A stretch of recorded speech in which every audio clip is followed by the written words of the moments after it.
So self cycle చాలా మందికి moderate problems ఉంటాయి.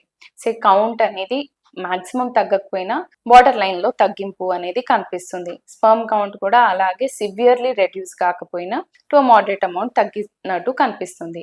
ఇట్లాంటి వాళ్ళకు కూడా సెల్ఫ్ సైకిల్ అనేది అడ్వైజ్ చేయొచ్చు. సో ఫర్టైన్ లో ఉన్న advanced treatment technology, advance lab, expert team and modern infrastructure ఉండడం వల్ల we are able to give good success rate to even moderate problem in self cycle. So ఇది ఎందుకు ఎలా వస్తుంది అంటే, సెల్ఫ్ సైకిల్లో since the ovum pickup, egg pickup అయినప్పుడు కూడా జెంటల్ ఆస్పిరేషన్ తో ఎక్కువ నంబర్ ఆఫ్ ఎగ్స్, ఎన్ని ఎగ్స్ ఉన్నాయో వాటన్నిటిని కేర్ఫుల్ గా తీయడం అనేది జరుగుతుంది. దాని తర్వాత చాలా మెటిక్యులస్ గా, చాలా జాగ్రత్తగా ఎంబ్రియాలజిస్ట్ ఈ ఎగ్ ని మంచి స్పర్మ్ తో తీసి కలిపేసి కటింగ్ ఎడ్జ్ ఇంక్యుబేటర్ లో పెట్టడం అనేది జరుగుతుంది.